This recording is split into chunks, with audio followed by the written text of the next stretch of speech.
Yoi coy, mantap. Biasanya teman-teman yang ketemu materi persamaan trigonometri itu pada ngeluh pusing, ngeluh bingung untuk menentukan himpunan penyelesaian. Nah, jangan khawatir, kita akan pelajari bagaimana menentukan himpunan penyelesaian persamaan trigonometri dengan mudah. Dan tentu saja kita nggak perlu banyak menghafal. Oke, taps, langsung aja kita caps ke soal yang paling mudah. Yang pertama, bagian A ini. Di bagian A kita bisa menjawab ini dengan mudah, asalkan ada satu syarat, hafal trigonometri sudut istimewa. Nah, istimewa itu berapa saja? 30, 45, 60, 90, 0, tambahin aja 37 sama 53. Nah, itu hafalin. Kemudian kita hafalin lagi kuadran-kuadran ini. Ada kuadran 1, kuadran 2, kuadran 3, kuadran 4. Nah, di kuadran 1 semua sin cos tangan positif semua ya. Yang di kuadran 2 semuanya negatif kecuali sinus aja yang positif. Kalau di kuadran kita yang positif hanya nilai tangan. Kalau yang di kuadran 4 yang positif hanya nilai cos. Jadi ini perlu dipahami. Nah, sekarang kita tinggal ngecek. Di sini ada sin x nilainya adalah minus setengah. Berarti caranya begini. Sin berapakah yang nilainya setengah dulu? Berapa sin yang nilainya setengah? Betul, 30 derajat. Nah, 30 derajat ini karena positif dia ada di kuadran 1. Tapi yang diminta adalah yang nilai sinnya adalah negatif. Berarti kita ambil di manakah letak sinus yang negatif? Di kuadran 3 sama kuadran 4. Maka 30-nya posisikan di sini. Sub. Ini 30 segini. Posisikan lagi 30-nya di sini. Sub. 30-nya segini. Berarti kita tinggal ngitung ke sini sampai sini itu berapa? Berarti 180 ini ditambah 30. Betul. Yang A berarti nilai sin X yang nilainya minus setengah ada di kuadran 3 dan 4. Di kuadran 3 nilainya adalah X sama dengan 180 plus 30. Begitu ya. Jadi 210 derajat. Di kuadran keempat nilainya adalah berapa? Di sini kan 360. Berarti X-nya 360 derajat dikurangi 30 derajat. Nah, 30 derajat. Ini dia nilai sin X-nya. Nah, nanti kita perlu perhatikan syarat batasnya ini. X-nya adalah 0 sampai 360. Berarti kalau kita tambah lagi satu putaran, ke sini lagi, maka akan lebih dari 360 dan tidak memenuhi kriteria ini. Berarti cukup dua ini saja himpunan penyelesaiannya. Himpunan penyelesaiannya adalah 210 derajat dan 33 derajat. Begitu saja. Andaikan ini lebih dari 360 atau 720, teman-teman bisa tambahkan dengan 210 ditambah 360, 330 ditambah 360. Kalau masih memenuhi lagi, tambah lagi dengan 360, tambah lagi dengan 36.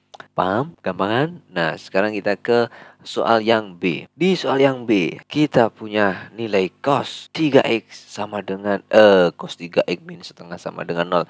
Ini kita modif aja dulu biar gampang. Cos 3x itu sama dengan minus setengahnya pindah jadi plus setengah. Nah, andaikan 3x ini adalah bilangan kotak. Nah, berapakah bilangan kotak yang nilai sinnya adalah setengah? Berapa yang nilainya setengah? Kita hafalin aja di kuadran 1. Berarti cos 3x sama dengan setengah, artinya 3x ini bisa nilainya sama dengan yang cos nilainya setengah adalah 60 derajat. 3x sama dengan 60 derajat. Oke. Di kuadran 1 dia positif cosnya. Di kuadran 2 negatif, kuadran 3 negatif, dan di kuadran 4 positif lagi.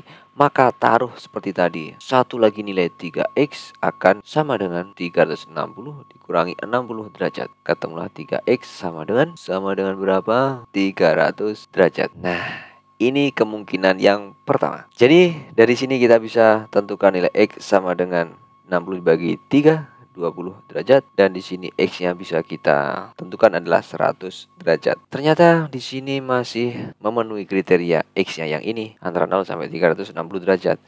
Maka bisa kita modif lagi. Kemungkinan yang pertama ini kita tambahkan 3x jadi 360 ditambah 60. Berarti 60-nya ini kita tambah 360. Kenapa?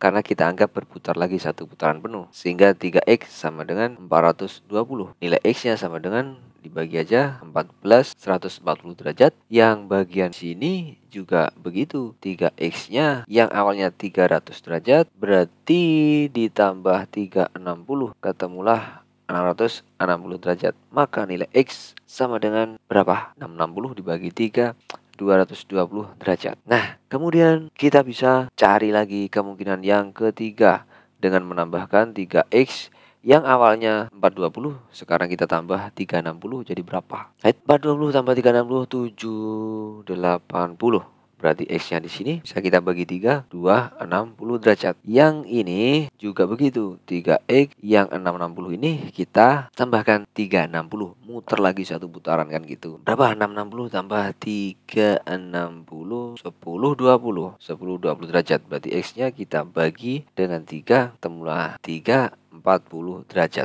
Nah, ini juga masih masuk kriteria 0 sampai 360 derajat. Maka kita bisa ngecek satu lagi untuk memastikan keempat bahwa 3X sama dengan 780 ditambah dengan 360 lagi. Tambah 360 berapa ini? 1140. Nah, kalau gitu X-nya bisa kita cari berapa ini? 3, 240, 380 derajat. Nah, sampai di sini saja dia sudah melebihi dari 360. Lebih dari 360 derajat. Berarti ini sudah tidak memenuhi. Apalagi yang sini nggak perlu kita hitung. Pasti lebih dari 360 derajat. Dan kita sudah bisa dapatkan untuk yang B, himpunan penyelesaiannya adalah yang pertama 20 derajat, 100 derajat. Yang ini kemudian 140 derajat, kemudian 220 derajat, kemudian 260 derajat, kemudian 340 derajat. Nah, inilah himpunan penyelesaian yang B. Gimana? Kita nggak perlu banyak ngafalin, cuma pakai logika, hafalin aja yang di kuadran 1 sama sifat-sifat trigonometri di masing-masing kuadran. Yang plus yang mana, yang min yang di kuadran mana. Gitu aja. Gimana? Ini masih ada soal 2, 3 yang challenging. Maka teman-teman coba hitung yang C, bagaimana nilainya. Yang 2 dan 3 akan kita lanjutkan di video berikutnya. Biar gak kepanjangan. Yang penting basicnya ini teman-teman paham. Oke, yang 2, 3 sudah ada modif-modif nanti. Ciao. Jangan lupa kerjain. Biar pinter, rajin nonton channel ini.